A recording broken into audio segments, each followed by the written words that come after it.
Hello student, welcome back to my YouTube channel. आज हम आपकी जो वर्कशीट करने वाले हैं वर्कशीट नंबर 19 है और ये 4 दिसंबर की आपकी वर्कशीट है।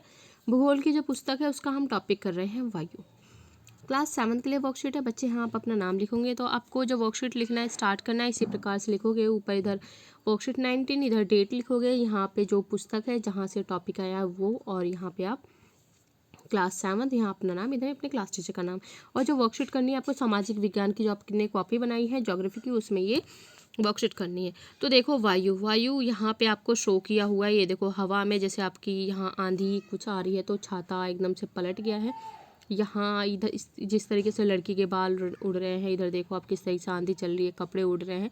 यहाँ पत्तों से जो पेड़ से जो पत्ते गिर रहे हैं। अगर बच्चे आप मेरे चैनल पर नए हो तो ज़रूर से चैनल को सब्सक्राइब कर लें और वीडियो को भी अपने दोस्तों का शेयर करें और कमेंट करके बच्चे ज़रूर जाएं कि आपको हमारी वीडियो कैसी लगी है, ताकि मैं आपको और अच्छे से वीडियो वगैरह और अच्छी तरीके से इसे करा सकूं।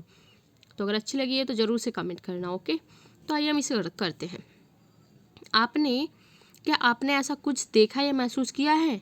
यह सब पवन के कारण होता है। तो देखो कभी ऐसा हुआ है आपके साथ कि अब आप एकदम से आंधी आई हो, आपका छाता इस तरीके से पलट गया हो, आपके बाल उड़े हों, आंधी देखने को मिले, कपड़े उड़ गए हों, पत्ते उड़ते हुए देखे हो। तो आपने स्कूल में बहुत देखा होगा ये पत्ते जो जिस तरीके से उड़ रहे हैं, स्कूल में आपने देखने को मिला होगा, आपके घर पे ये देखने को मिला होगा, रास्ते वगैरह में ये, और आप जैसे बाहर कहीं जाते हो तो ये सिचुएशन आपने देखी होगी। तो हम पवनों के बारे में पढ़ने वाले हैं। तो आइए हम समझते हैं। उच्च दाब क्षेत्र से निम्न दाब की ओर वायु की गति को पवन कहते हैं। यानी कि हाई प्रेशर उच्च दाब से लो प्रेशर निम्न दाब की तरफ जो पवन गति करती है बच्चों, उसे क्या कहते हैं? हम पवन कहते हैं। जो वायु गति करती है, पवन मंद गति व तेज गति से चलती है। अत्यधिक तेज पवनें हल्की चीज़ों को उड़ा ले जाती हैं। जाहिर सी बात है, बहुत तेज हवा जब चल के आती है, पवन आती है, जब क्या करती है? हल्की चीज़ों को उड़ा ले जाती है। तूफान के रूप में ये मजबूत पेड़ों को भी उखाड़ फेंकते हैं। तो देखो पवन किस प्रकार की होती है। अब हम आगे देखेंगे इसमें आपकी स्थायी पवनें, स्थानीय पवनें और मौसमिक पवनें। जो मौसमी पवनें होती हैं, तो ये बच्चों ये हैं पवनों के प्रकार। तो पवनें के आपके इसमें 3 प्रकार दिए गए हैं: स्थायी, स्थानीय, मौसमी। स्थायी पवनें वो होती हैं जो बच्चों वर्ष भर लगातार एक निश्चित दिशा में बहती हैं। यानी कि उनकी पर्टिकुलर एक ही दिशा होती है, उसी तरीके से वो प्रभावित होती हैं, कोई भी उसमें चेंज नहीं आता है, वर्ष भर ऐसे बहती रहती हैं। जैसे व्यापारिक पवनें, पछुआ पवनें, ध्रुवीय पवनें, जो आपको देखने को मिलेगी। अभी नीचे डायग्राम में हम देखेंगे। स्थानीय पवनें, ये पवनें किसी छोटे क्षेत्र में वर्ष या दिन के किसी विशेष समय में चलती है। उदाहरण के लिए स्थल एवं समुद्री समीर। उत्तर भारत में गर्मी के मौसम में चलने वाली गर्म व सूखी पवन लू स्थानीय पवन है। जैसे हमारे यहाँ लू चलती है ना बच्चों, गर्मी के टाइम पे एकदम गर्म गर्म हवा चलती है, जब आपकी मम्मी कहती है कि बाहर नहीं जाना है, लू चल रही है, लू लग जाएगी, इस तरीके से बोलती है ना, तो वही क्या होती है बच्चों? स्थानीय पवनें होती है। क्योंकि ये अपने टाइम पे, अभी देखो इस टाइम लू नहीं चल रही है, इस टाइम नहीं चली, इस टाइम ठंडी हवाएं चल रही हैं। जैसे गर्मी आएगी हमारे यहाँ लू चलने लगेगी। तो ये स्थानीय होती हैं। ओके, मौसमी समसामयिक पवनें, ये पवनें विभिन्न ऋतु में अपनी दिशा बदलती हैं। इसमें इंपॉर्टेंट बच्चों ये क्या करती हैं? दिशा बदलती हैं। उदाहरण के लिए भारत में मानसूनी पवनें, तो बच्चों जब भारत में मानसूनी पवनें आती हैं तो यहाँ पे मानसून आता है, यानी कि बारिश होती है। तो इसका रीज़न क्या है? मानसूनी पवनें इनका मेन कारण है। वात दिग्दर्शी का प्रयोग पवन की दिशा दर्शाने के लिए होता है। बच्चों ये जो डायग्राम देख रहे हो वात दिग्दर्शी है, इसका जो प्रयोग किया जाता है जो पवन की दिशा बताने के लिए किया जाता है कि पवन किस दिशा में चल रही है। ओके, आई थिंक आपको इंटरेस्टिंग लगा होगा। पहले हमने पवन के बारे में पढ़ा है। पवन क्या होती है? उच्च दाब से निम्न दाब की ओर चलने वाली वायु को पवन कहते हैं। ये 3 प्रकार की होती है: स्थायी, स्थानीय, मौसमी। तो स्थायी वही होती है जो निश्चित वर्ष भर निश्चित दिशा में चलेंगी। स्थानीय वही होती हैं यानी कि जो किसी वर्ष दिन में किसी विशेष समय में चलती है। मौसमी वही होती है जो हमारे यहाँ की मानसूनी पवनें हैं। अब हम देखेंगे प्रमुख वायुदाब पेटियाँ। सारी नहीं करनी है, प्रमुख वायुदाब पेटियाँ करनी है। तो ये देखो बच्चों, ये व्यापारिक पवनें हैं। ये क्या है? आपकी व्यापारिक पवनें हैं जो वर्ष भर इसी दिशा में चलती हैं। तो सारी देखो व्यापारिक हैं, इधर पछुआ है, ये आपकी ध्रुवीय पवनें हैं। आगे हम देखते हैं प्रमुख वायुदाब पेटियाँ एवं पवनें। वायुदाब में अंतर पवन प्रणाली की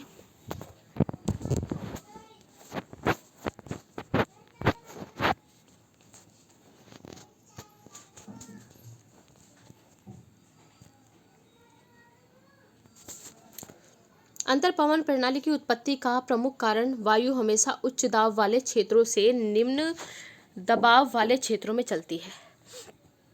वायु दाब में क्या होता है बच्चों, अंतर पवन प्रणाली की उत्पत्ति का मतलब इसका रीज़न क्या है, क्योंकि ये क्या है, हमेशा हाई प्रेशर उच्च दाब से कहाँ चलती है, निम्न दाब की तरफ चलती है। सबसे अच्छा एग्जाम्पल इसका आपका गुब्बारा है। जो आप गुब्बारा फुलाते हो इस तरीके से, तो आप देखोगे जैसे ही आप इसे छोड़ोगे तो इसमें से क्या होगा, सारी हवा बाहर निकल के चली जाएगी, क्योंकि जब गुब्बारे में आपने हवा भरी है, यहाँ पे हाई प्रेशर हो गया है और इसके अकॉर्डिंग बाहर बच्चों लो प्रेशर, यानी कि गुब्बारे में उच्च दाब और बाहर निम्न दाब है। तो हवा कहाँ चलती है, उच्च दाब से निम्न दाब की तरफ चलती है। जैसे आप गुब्बारे में हवा भरते हो बहुत सारी, तो बच्चों उसके अंदर आपका उच्च दाब हो जाता है। तो जैसे ही हम गुब्बारे को छोड़ते हैं, यही कारण है कि उसमें से सारी की सारी हवा आपकी बाहर निकल के आ जाती है, क्योंकि गुब्बारे के अंदर का जो पूरा जो प्रेशर है, दाब है, उच्च हो गया है, और जो उसके अकॉर्डिंग आपके बाहर का रूम का जो दाब है वो कम होता है। क्लियर है, इसी यही कारण है कि गुब्बारे से हवा बाहर निकल जाती है। तो आइए हम आगे देखते हैं भूमध्य रेखीय निम्न दाब डोल ड्रम। यह भूमध्य रेखा के 5 डिग्री उत्तर और 5 डिग्री दक्षिण तक फैला हुआ है। यह क्षेत्र पूरे वर्ष तापमान अधिक रहता है। यहाँ पे क्षेत्र में पूरे वर्ष हमेशा तापमान अधिक रहता है, इसलिए वायु दाब हमेशा कम रहता है। मौसम परिवर्तन के साथ साथ इन पेटियों में भी उत्तर और दक्षिण क्रम से खिसकाव होता है। ये देखो बच्चों, ये यहाँ की बात कर रहा है, ये जो आपको डायग्राम में दिख रहा है ना छोटा, ये ब्लू कलर का, यहाँ की बात हो रही है।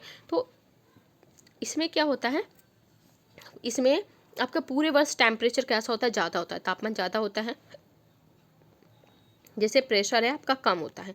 क्योंकि जब तापमान ज़्यादा होता है बच्चों, हवा गर्म होकर ऊपर उठ जाती है, तो यहाँ का स्थान खाली हो गया, यहाँ पे इसलिए लो प्रेशर आपका होता है। ठीक है, इतना समझो, ज़्यादा आपको अगर डीप जाओगे तो आप कन्फ्यूज होगे। उपोष्ण उच्च दाब हॉर्स अक्षांश, यह है उत्तरी गोलार्ध में 30 डिग्री उत्तर अक्षांश और दक्षिण गोलार्ध में 30 डिग्री दक्षिण के आसपास स्थित है। अधिक तापमान रहते हुए भी यहाँ उच्च वायु दाब पाया जाता है। भूमध्य पट्टी पर उठने वाली वायु ध्रुवों की ओर बहती है, लेकिन ये पवनें पृथ्वी के घूमने के कारण पूर्व की ओर विक्षेपित हो जाती हैं, यानी कि उधर की तरफ ये मुड़ जाती हैं। ठंडा होने के कारण वायु उतरने लगती है। इस तरह के उच्च दाब क्षेत्र बन जाते हैं। यहाँ जो पवनें भूमध्य रेखा की ओर चलती हैं उन्हें व्यापारिक पवनें कहेंगे, और ध्रुवों की ओर जो चली गई उसे सनातन पछुआ पवनें कहेंगे। तो आइए देखते हैं बच्चों कैसे। जिस तरीके से आपका डायग्राम दिया हुआ है, पहले एक बार डायग्राम को समझ लो। तो ये देखो बच्चों, यहाँ पे आपका निम्न दाब है, यहाँ आपकी व्यापारिक पवनें हैं। तो हमने क्या पढ़ा था, हवाएं कहाँ चलती हैं, निम्न दाब से उच्च दाब से निम्न दाब की ओर चलती हैं। तो यहाँ पे आपका क्या है, लो प्रेशर, और यहाँ क्या है बच्चों, आपका हाई प्रेशर, यानी कि उच्च दाब। लो प्रेशर निम्न दाब, हाई प्रेशर उच्च दाब। ठीक है, तो इस तरीके से पूरा का पूरा आपका पार्टीशन ये बना हुआ है। तो हमेशा मैंने क्या बताया आपको, हवा कहाँ चलेगी, हवा बच्चों आपकी चलेगी उच्च दाब से निम्न दाब की तरफ। तो इसका कहाँ से चलेगी, ये देखो, उच्च दाब से निम्न, तो इधर की तरफ आएगी ना, निम्न की तरफ आएगी चल के, और इधर वाली कहाँ चलेगी, यहाँ तो आपका हाई प्रेशर है, तो कहाँ चलेगी, ये भी इधर चलेगी, यानी कि व्यापारिक पवनें कहाँ मुड़ गई, इधर की साइड मुड़ गई। अब इसके आगे हम देखते हैं, जो आपकी इधर ये बच्चों है लो प्रेशर, यानी कि निम्न दाब है। तो अब देखो, और इधर आपका हाई प्रेशर है और इधर आपका उच्च दाब है, दोनों तरफ आपका उच्च दाब है। हवा कहाँ चलती है, उच्च दाब से निम्न दाब की तरफ चलती है। ये देखो, तो उच्च दाब से निम्न दाब की तरफ इस तरीके से ये मूव कर जाएगी। ऐसे जो आपका ये हाई प्रेशर है, तो ये इधर को मूव कर जाएगी। ओके, इसी तरीके से यहाँ पे आपका लो प्रेशर है, तो ये देखो हाई प्रेशर टू ऐसे चल रही है, यानी कि जहाँ लो प्रेशर है हवा वहीं होती है। यानी कि लो प्रेशर बच्चों, निम्न दाब का मतलब यह है कि वहाँ हवा नहीं है, बहुत खाली स्थान है, तो जो बाकी हवा आ रही होती है वो उसी जगह पे जाती हैं जहाँ इन्हें खाली स्थान मिलता है। आइए हम आगे देखते हैं, इसे हम पढ़ चुके हैं। अब हम पढ़ेंगे अधो ध्रुवीय निम्न दाब। दोनों गोलार्ध में लगभग 60 डिग्री अक्षांश के पास उत्तर और दक्षिण में आने वाली पवन ध्रुवीय पूर्वी पवन सनातन पछुआ पवन टकराकर ऊपर उठती है, जिससे यहाँ निम्न दाब का क्षेत्र बनता है। यानी कि एक पवन इधर से आती है, इधर पवन इधर से आती है, टकरा के बच्चों ऐसे ऊपर उठ जाती है। तो यहाँ पे क्या होगा, दोनों पवन तो ऊपर उठ गई, तो यहाँ तो जगह खाली बच गई, तो ये वाली जो खाली जगह क्या हो गई, निम्न दाब का क्षेत्र बनाती है। यहाँ तापमान कम होने के कारण वायु दाब भी कम पाया जाता है। ये रीज़न है कि यहाँ पे तापमान भी कम है लेकिन वायु दाब भी कम है, क्योंकि बच्चों जहाँ तापमान ज़्यादा होता है वहाँ वायु दाब कम पाया जाता है। लेकिन यहाँ पे कंडीशन ऐसी क्रिएट हो रही है कि यहाँ से पवन आ रही है, यहाँ से पवन आ रही है, दोनों की आपस में लड़ाई हो गई, लड़ाई होने के बाद दोनों के दोनों यहाँ से ऊपर चलेंगे कि हमें यहाँ नहीं रहना है। तो यहाँ आपका क्या हो गया, निम्न दाब हो गया। यही कारण है कि यहाँ तापमान कम होने के बजाय भी आपका वायु दाब कम पाया जाता है। ध्रुवीय उच्च दाब, यह दोनों गोलार्ध 80 डिग्री से 90 डिग्री अक्षांशों के बीच में स्थित है। बहुत कम तापमान के कारण पूरे वर्ष ध्रुवों पर उच्च दाब बना रहता है। यहाँ से निम्न वायु दाब क्षेत्र की ओर ध्रुवीय पवन चलती है। तो ये देखो आपको मैं दिखाती हूँ, ये सनातन पछुआ पवन है, ये आपकी ध्रुवीय पवन है। तो ये बच्चों देखो किधर को चल रही है, इस साइड को। आई थिंक डायग्राम का क्लियर नहीं है, एक बार हम क्लियर डायग्राम देखेंगे। ये देखो बच्चों, यहाँ पे आप देख सकते हैं, आपको अब थोड़ा क्लियर दिख रहा होगा यहाँ पे। तो ये यहाँ आप देख सकते हैं ध्रुव, यानी कि ध्रुव ऊपर ध्रुव है आपके पृथ्वी पे, नीचे की साइड ध्रुव है। तो यहाँ देखो पवन कहाँ चली है, उच्च दाब है आपका ब्लू कलर का जो बना हुआ है, ये देखो पवन उच्च दाब की तरफ ना जाके दूसरी तरफ जा रही है। ऐसे यहाँ पे देखो उपोष्ण उच्च दाब लिखा हुआ है, यहाँ ना जाके इधर ये मुड़ गई है, ठीक है। बाकी इधर की पवन इधर चली गई। तो ऐसे ही यहाँ पे हवा कहाँ चलती है बच्चों, हाई प्रेशर उच्च दाब से निम्न दाब की तरफ हवाएं चलती हैं। जैसे आपके गुब्बारे में से आपने गुब्बारे में हवा भरी, एकदम से इसमें हाई प्रेशर हो गया, तो बाहर आपका क्या हो गया, यानी कि निम्न दाब हो गया, गुब्बारे में उच्च दाब हो गया, तो हवा निकल के कहाँ गई, उच्च दाब से निम्न दाब की तरफ चली गई है। तो आपको ये समझ में आया होगा। अब हम इसके बाद देखेंगे आपकी कुछ क्वेश्चंस दिए हुए हैं, ये रहे। तो इसे साथ के साथ बच्चे आप नोट करेंगे। तो देखो पवनों की को परिभाषित कीजिए। तो आइए मैं इसको आपका आंसर यहीं लिखवा देती हूँ, क्योंकि बहुत शॉर्ट आंसर है, तो इसे लिखने की ज़रूरत नहीं पड़ी मुझे। ये देखो, इसे साथ के साथ बच्चों जल्दी से नोट करो। उच्च दाब क्षेत्र से निम्न दाब क्षेत्र की ओर वायु की गति को पवन कहते हैं। बस इतना सा लिखना है आपको, पहले का आंसर है। फटाफट से नोट करें, फिर नेक्स्ट की तरफ चलेंगे हम। जल्दी से बच्चे से नोट करेंगे। नेक्स्ट क्वेश्चन करेंगे हम। उच्च दाब क्षेत्र से निम्न दाब क्षेत्र की ओर वायु की गति को पवन कहते हैं। वीडियो पॉज करके आप नोट कर लें, तब तक मैं नेक्स्ट करा देती हूँ।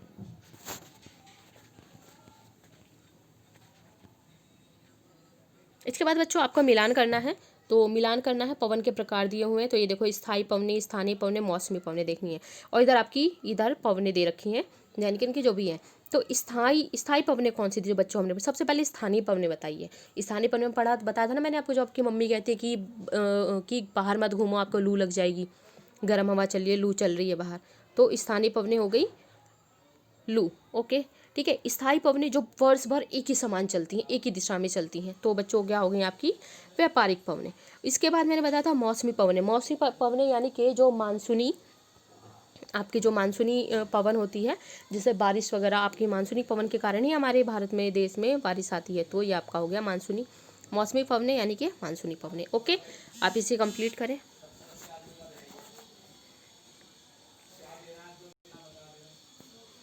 इसे नोट करें, फिर हम चलते हैं नेक्स्ट क्वेश्चन करेंगे। आपका एक क्वेश्चन बस ये है, इसमें बहुत छोटी वर्कशीट है, इसमें आपको करने के लिए ज़्यादा चीज़ें नहीं है। बस ये है बच्चों, गतिविधि दी गई है आपको इसमें एक। अपनी पुस्तक से 1999 में उड़ीसा में आए चक्रवात के प्रभाव का अध्ययन कीजिए। अपनी पुस्तक से करना है बच्चों, आप इसमें देख सकते हैं। इस तरह की अन्य खबरों के बारे में पता कीजिए। तो हम चलते हैं आपकी बुक की तरफ। तो ये देखो बच्चों, आपकी पुस्तक में कितना अच्छे से डायग्राम दिया हुआ है। उसमें थोड़ा क्लियर आपको नहीं दिख रहा था, तो आपकी बुक में बहुत अच्छे से डायग्राम दिया हुआ है, जो कि आप देख सकते हैं। ये देखो, स्थायी पवनें, मौसमी पवनें, स्थानीय पवनें दे रखी हैं, और यहाँ पर बहुत प्यारा सा आपको डायग्राम दिया हुआ है। इसे बच्चे आप जरूर बनाएं, क्योंकि इस बनाने से आपको काफ़ी इससे कॉन्सेप्ट क्लियर होंगे। एक बार मैं आपको ये समझा देती हूँ।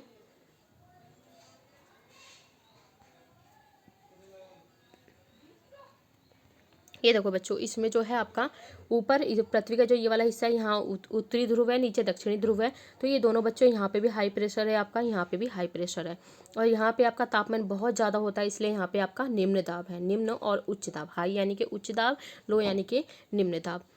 क्लियर। तो देखो हवा किस तरीके से मुड़ रही है बच्चों, ये देखो, ये हवा किस तरफ को जा रही है, निम्न दाब की तरफ, क्योंकि इधर उच्च दाब है, इधर भी उच्च दाब है, तो बीच की हवा किधर चली गई, इधर चली गई। इसके बाद जो आप देखोगे, इधर आपका उच्च दाब है और इसमें आपका निम्न दाब है, तो हवा कहाँ चली गई, निम्न दाब की तरफ चली जाएगी, क्योंकि इसे उच्च दाब से कोई मतलब नहीं है, ये उच्च दाब के यहाँ जाना नहीं चाहती है। इसके बाद आप यहाँ देखोगे, इधर आपका ये क्या है, निम्न दाब है, तो इधर से हवा इधर जाएगी फिर। क्लियर है। तो इस तरीके से आपको डायग्राम को बनाना है बहुत अच्छे से। तो चक्रवात में ये देखो यहाँ पे आप, ये रहा चक्रवात आया था जो पूर्वी उड़ीसा की बंगाल की खाड़ी से उठने वाली चक्रवात जो अब बोला गया है, इसमें 29 अक्टूबर 1999 को आया था। तो आप इसे पढ़ के एकदम पढ़ सकते हो, देख सकते हो इसमें क्या लिखा है। तो आपको ही ये रीड आउट करना है, आपकी बुक में है, आप इसे देख सकते हैं। ओके, तो अगर बच्चों आपको वीडियो अच्छी लगी हो तो चैनल को ज़रूर से सब्सक्राइब कर लें, वीडियो को अपने दोस्तों के साथ शेयर भी करें और कमेंट करके बताएं कि आपको वीडियोस वगैरह कैसी लगी हैं, और एक लाइक करके जरूर जाएं। तो मिलते हैं नेक्स्ट वीडियो में नेक्स्ट वर्कशीट के साथ। तब तक के लिए गुड बाय। अपना ध्यान रखें, अपने घर वालों का ध्यान रखें। Thank you.